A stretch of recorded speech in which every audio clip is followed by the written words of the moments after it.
সংস্কৃতি বার্তার পক্ষ থেকে আজ এখন আমরা বোলপুরের সুরুল মুসলিম পাড়া এবং আমাদের মধ্যে আছেন বিশিষ্ট গালা শিল্পী শেখ ইউসুফ আলী এবং মমতা খাতুন।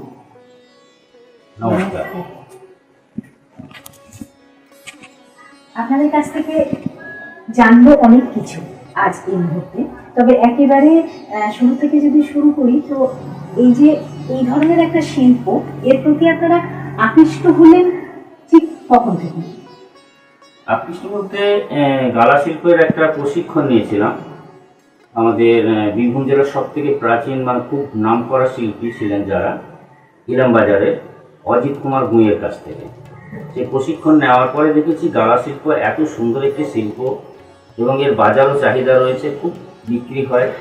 তখন থেকেই আমার আগ্রহ বেড়ে গেছিল যে গালা শিল্পটা নিয়ে ভালো করে কাজ করি, নিজের একটা জীবন জীবিকা ভালো হবে, কাজ করলে বিক্রি হবে, ভালো ভালো জায়গায় যেতে পারবো, কারণ এই শিল্পের সঙ্গে যুক্ত থাকলে অনেক জায়গায় প্রোগ্রাম পাওয়া যায়। এই সমস্ত জেনেই এর প্রতি আগ্রহ বেড়েছিল।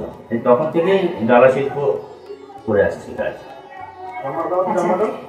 এই গালা শিল্পের পদ্ধতিটা ঠিক কি, মানে কি কি উপাদান লাগে এই ধরনের জিনিসপত্র তৈরি করতে? গালা শিল্পের উপাদান বলতে একমাত্র গালাটা হচ্ছে মেন, তার সঙ্গে কিছু আমাদের সাধারণ যে সমস্ত রঙগুলো, সেই রঙগুলো দিয়েই গালার কাজ করা যায়, যেটা বাইরের অন্যান্য কোনো রঙের প্রয়োজন হয় না। যেমন ধূসাকালি আর প্রাকৃতিকের যে গালা, সেই গালা গাছ থেকে হয়, সেই গালা দিয়ে এবং ধূসাকালি, হলুদ দিয়ে বা অন্যান্য সাধারণ রঙ দিয়ে এই কাজটা করা যায়। মানে খুব বেশি কিছু যে লাগে তা নয়, একদম খুব সামান্য জিনিস দিয়ে গালার কাজটা করা যায় এবং গালার এত সুন্দর চকচকে জিনিস হয় যেটা দেখার মতো। মূলত কি কি ধরনের জিনিস আপনারা তৈরি করছেন? এখন আপাতত বিশেষ করে পেপার ওয়েট বানাচ্ছি, ছোট্ট ছোট যে পেপার ওয়েট গোল গোল দেখছেন, ওটা পেপার ওয়েট। এটা সিঁদুর কৌটো, ছোট্ট ঘট, ফুলদানি ওটা। তারপরে ওই যে পাখি আছে, এই ফুলদানি আছে আপনার, যেটা খুব পুরনো ধরনের ফুলদানি। বড় ফুলদানি রয়েছে ওখানে, যেটা বড় বড় ফুলদানি। তো এর থেকে আরো বড় ফুলদানি বানানো যায়। এবং ওখানে দেখুন পুতুল রয়েছে কিছু, যে পুতুল আমাদের সব থেকে প্রাচীন একটা পুতুল, যে পেপা পুতুল যেটাকে বলা হয়, ভারতবর্ষের একটা খুব প্রাচীন শিল্প। এক সময় অনেক মায়েরা বানাতেন ছেলেদেরকে খেলনা হিসেবে দেওয়ার জন্য। পেপা পুতুল কিছুই নয়, মাটির গোল করে মুখটা একটু টিপে দিল, নাক হয়ে গেল, সেটা দিয়ে ছেলে মেয়েদেরকে খেলনা হিসেবে দিত। সেই তখন থেকেই এখন কাজটা হচ্ছে পেপা পুতুলের এটা। এবং বর্তমানে, অতীতে তো ছিলই, বর্তমানে প্লাস্টিক আবিষ্কার হওয়ার পর থেকে কিছুটা কমে গেলেও মানে হাতের কাজ হিসেবে, মানে হস্তশিল্প হিসেবে টেপা পুতুলের এখনও ব্যাপক চাহিদা রয়েছে। কারণ যারা ইতিহাস লেখেন, মানে এটা একটা ঐতিহাসিক ব্যাপার, যার জন্যে টেপা পুতুলকে এখনও কদর দেয় বহু মানুষ এবং এই টেপা পুতুল চলে আসছে। কলকাতায় এর খুবই চাহিদা রয়েছে। মানে সামগ্রিকভাবে এই গালা শিল্পের চাহিদাটা কিরকম? সামগ্রিকভাবে বলতে সব রকমই। এখানে যেটা দেখলেন, যেমন পেপার ওয়েট একটি ব্যবহারী জিনিস, প্রত্যেকটা মানুষের বাড়িতে টেবিলে লাগছে পেপার ওয়েট। অতীতে ছিল, বর্তমানেও এখনো রয়েছে, যার চাহিদা রয়েছে। সিঁদুর কৌটো একটি ছোট্ট গিফট হিসেবে ব্যবহার করতে পারে মা বোনেদের জন্য, সিঁদুর কৌটো রয়েছে। ফুলদানি আপনার প্রত্যেক বাড়িতেই ঘর সাজাবার জন্য ফুলদানি, সেটা বানিয়েছি, যেটা লাগবেই আর কি। মানে অনেক বাড়িতেই টেবিলে সাজায়, ঘরে সাজায়, অতএব এটারও চাহিদা রয়েছে মানে বর্তমান যুগে। অতীতে তো ছিল যখন অন্যান্য শিল্প ছিল না, তখন একমাত্র গালা শিল্প রমরমিয়ে চলত। এখন বিভিন্ন আবিষ্কার হয়েছে অনেক শিল্পে, তার সত্ত্বেও গালা শিল্পটা এখনো চলছে। অতএব ফুলদানি সবটাই ব্যবহারী জিনিস রয়েছে এবং গয়নাগাঠি যেগুলো বানায়, অর্নামেন্ট কিছু, সেগুলো রয়েছে। প্লাস ঐতিহাসিক যে সমস্ত জিনিস, যেমন পুতুল, এই যে ঘোড়া, ছলনের ঘোড়া, যেটা ছলনের ঘোড়া বলে আমরা বীরভূম জেলায় আমাদের বলি পীরের ঘোড়া, যেটা ধর্ম পুজোয় লাগে, পীরের ঘোড়া। এখনো এর প্রচুর ডিমান্ড রয়েছে। তারপরে ধরুন একদম আধুনিক মডেলের কিছু শিল্প করছি, যেমন ওই দিকে দুটো দেখুন এ করা রয়েছে, মানে ওর নাকটা কিছু করা হবে না, জাস্ট একটা মডেল। হাঁস করেছি, ছোট হাঁস, অনেক হাঁস বানায়।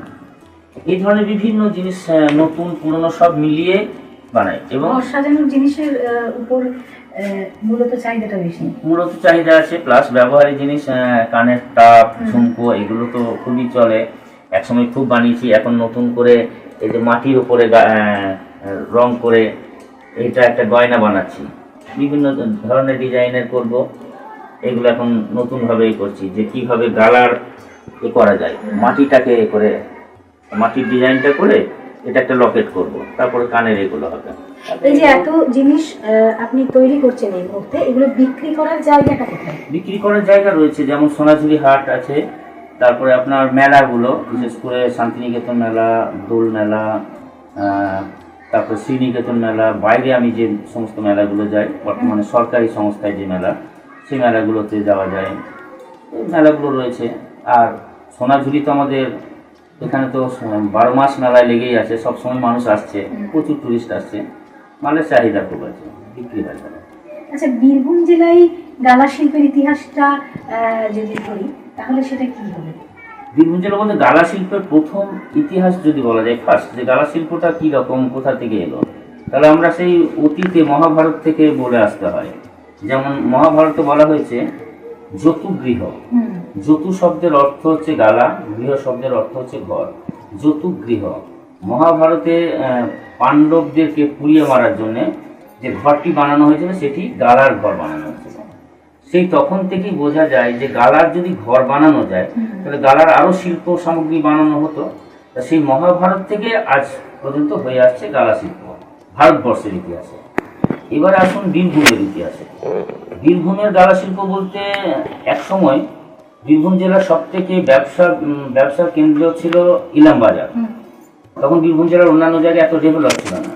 ওখান থেকে ব্যবসা বাণিজ্য হতো, ভারতবর্ষের বিভিন্ন জায়গায় শিল্প সামগ্রী বা অন্যান্য জিনিসপত্র ইলামবাজার থেকে আমাদের দেশের বিভিন্ন জায়গায় যেত, তার সঙ্গে বিদেশেও সাপ্লাই করা হতো।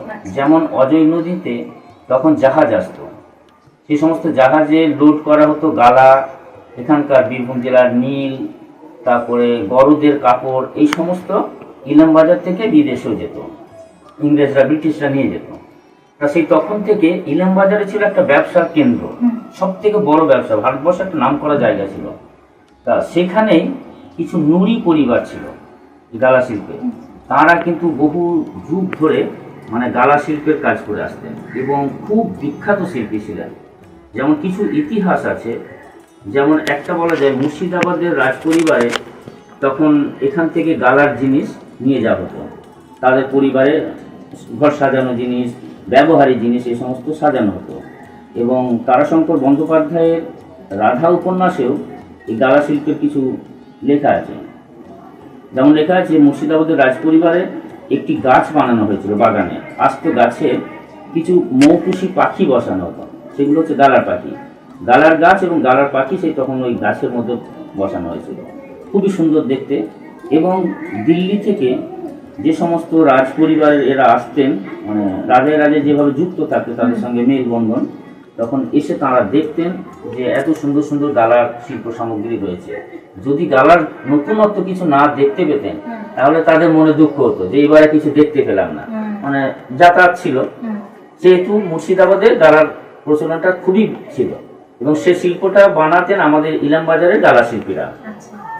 এখন আরো ইতিহাস আছে যে রাজাদের গালার প্লেট বানানো হতো রাজাদের উদ্দেশ্যে, যাতে তারা ওই প্লেটে খাবে কিছু।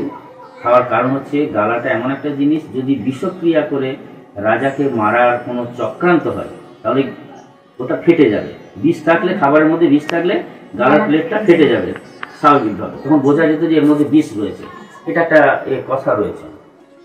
তারপরে আপনি চলে যান, এখান থেকে আপনার দিল্লির বেগমদের জন্য গয়না বানিয়ে নিয়ে যাওয়া হতো, মানে ইলামবাজার থেকে, মানে এত বিখ্যাত ছিল গালা।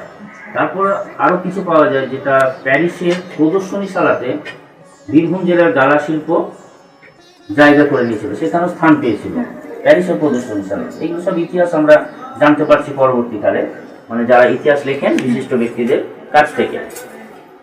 তারপরে আপনার আরও শুনতে পেলাম যেটা হচ্ছে ময়ূর সিংহাসনেও নাকি গালার কাজ ছিল।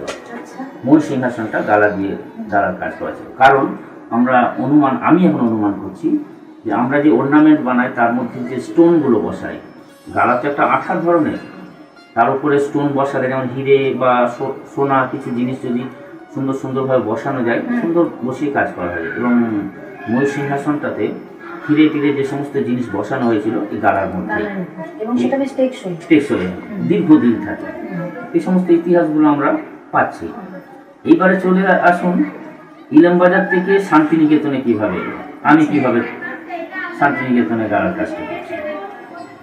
কবিগুরু রবীন্দ্রনাথ ঠাকুরকে জাপান থেকে গালা শিল্পের কিছু উপহার দেওয়া হয়েছিল, যেটি এখনো মিউজিয়ামে রয়েছে। যেটি গালার প্লেট আছে, সুন্দর নকশা করা কাজ, তার সঙ্গে আপনার পিরিচ পেয়ালা, এই সমস্ত জিনিসগুলো এখনো আছে মিউজিয়ামে। গুরুদেব যখন ওই প্রাইজটা উপহার পান, তারপরে যখন শ্রীনিকেতন প্রতিষ্ঠিত হচ্ছে গ্রামের মানুষের ডেভেলপের জন্য 1921 সালে, তখন উনি বলেছিলেন যে গ্রামের ডেভেলপ না করলে তো দেশের বা শহরের ডেভেলপ হবে না, গ্রামের মানুষের ডেভেলপ করতে হবে। তখন এইখানে শ্রীনিকেতনে আমার ইলামবাজারের অজিত কুমার ভুঁই এবং তার বাবা ও জ্যাঠা দুজনকেই গুরুদেবের গাড়িতে করে নিয়ে এসে শ্রীনিকেতনে কাজ দেওয়া হয়েছিল।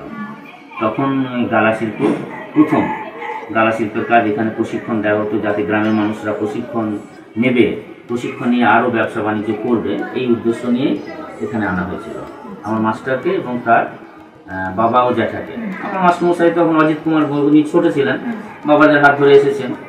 তারপরে নেপাল ভুঁই এবং গোপাল ভুঁই, দুই দাদা ভাই, ওনারা কিন্তু পরবর্তীকালে চলে যান। মানে তখন তো বেতন টেতন ছিল না বেশি, বিশ্বভারতীতে সবে শুরু, পয়সা টয়সা কম। তখন করেছিলেন কি, ওনারা ফিরে যাওয়ার পরেও এখানে ওনারা জায়গা টায়গা কিনেছিলেন শ্রীনিকেতনে। অজিত কুমার ভুঁই থেকে যান, মানে আমার মাস্টারমশাই অজিত কুমার ভুঁই দীর্ঘদিন বিশ্বভারতীতে অর্থাৎ শিল্প সদনে অনেক দিন প্রশিক্ষণ দিয়েছিলেন। প্রশিক্ষণ দেওয়ার পরে বিশ্বভারতী থেকে আস্তে আস্তে এই শিল্পটা প্রায় লুপ্তই হয়ে গেল, ওখান থেকে বন্ধ করে দিল। মানে তখনও বেতন কম, ওই একদিনে মাইনে ছিল 8 টাকা হিসেবে অজিত কুমার ভুঁই মাইনে বেতন। তো তাতে দেখা যেত একটা লেবারের মাইনে বা একটা অন্যান্য মিস্ত্রিদের মাইনে অনেক বেশি, আর সেইভাবে সংসার চলতো না। তখন তার পাশে অন্য ব্যবসা ট্যাবসা করতে, দোকান কি করেছিল। আচ্ছা, এবার গালা শিল্পের ইতিহাস যথেষ্ট ঐতিহ্যমণ্ডিত, সমৃদ্ধশালী আমরা বুঝতে পারছি আপনার কাছ থেকে শুনে। কিন্তু যদি ভবিষ্যতের কথা ভাবি, ধরুন আগামী দিনে যে সম্ভাবনা গালা শিল্পীর, সেই জায়গাটায় যদি একটু আলোকপাত করেন, মানে নতুন নতুন শিল্পী কি উঠে আসছে? না, এই একটা বিষয় হচ্ছে যে গালা শিল্পের নতুন শিল্পীরা উঠে আসছে না। তার কারণ হিসেবে বলতে গেলে প্রথমত হচ্ছে প্লাস্টিকের জিনিস আবিষ্কার হওয়ার পর থেকে গালা শিল্পটা আস্তে আস্তে কমে এসছে।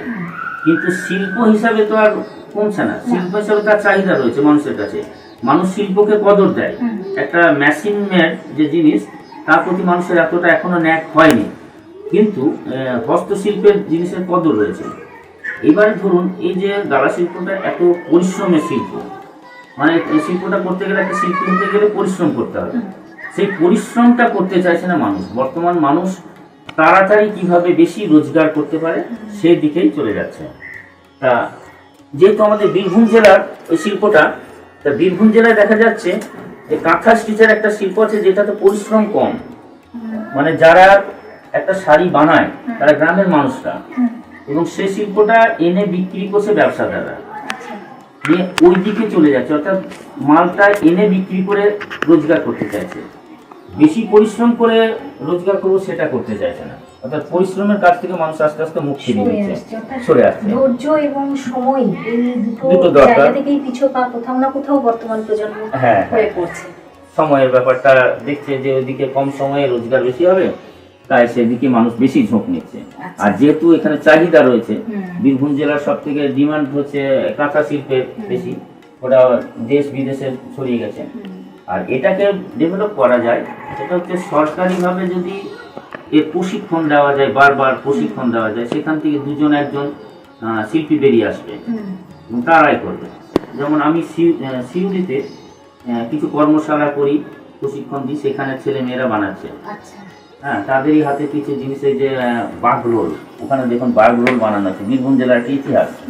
হ্যাঁ, যেটা অনেকেই এখনকার নতুন প্রজন্ম জানেই না বাঘ রোল সম্বন্ধে। ওরা ওই ইলাম বাজারের ওই দিকটা খয়রাশোল ওই সব সাইডের জিনিস হচ্ছে বাগরোল। এবার ওই সমস্ত হচ্ছে আমার ছাত্রছাত্রীদের হাতের ওইগুলো, তা ওরা এখন বানাচ্ছে নতুনত্ব জিনিস বা বীরভূমের ইতিহাস এগুলো বানাচ্ছে। অর্থাৎ যারা প্রতিষ্ঠিত তারা যদি উদ্যোগী হয়, তারা হ্যাঁ। যদি স্বতঃপ্রণোদিত হয়ে কর্মশালা বা হ্যাঁ। এইভাবে কিছু কর্মকাণ্ডের মাধ্যমে আগামী প্রজন্মকে টানতে পারে, তাহলে বোধহয় এই শিল্পের সম্ভাবনার দিকটা আবার খুলে যায়। হ্যাঁ, খুলে যায়, কারণ খুলবে এই জন্যে না, এটার মধ্যে বিভিন্ন রকম জিনিস বানানো যায়। আচ্ছা। হ্যাঁ, যেমন ব্যবহারিক জিনিস আছে, সেরকম ঘর সাজানো 2-3 রকমই জিনিস রয়েছে, সব রকমই খেলনা। তাহলে খেলনা হবে, ব্যবহারিক জিনিস হবে, ঘর সাজানো জিনিস হবে, সবটাই এর মধ্যে আনা যায়। অতএব এটাকে আরো ডেভেলপ করা যেতে পারে। আর উদ্যোগ চাই সরকারি। সরকার যদি উদ্যোগ না নেয় তাহলে ব্যক্তিগতভাবে চট করে এটা ডেভেলপ হবে না। যেমন একটা খুব ভালো উদাহরণ দেওয়া যায়, বীরভূম জেলা বা পশ্চিমবঙ্গে গালা শিল্প এক সময় তো বিখ্যাত ছিল, পৃথিবী বিখ্যাত ছিল, শুধু ভারতবর্ষে না, পৃথিবীর মধ্যে নাম ছিল। তাহলে বীরভূম জেলা বা পশ্চিমবঙ্গের গালা শিল্প কেন আজকে লুপ্তের পথে? ওটা বীরভূম জেলার মধ্যে আমি একাই বানাচ্ছি।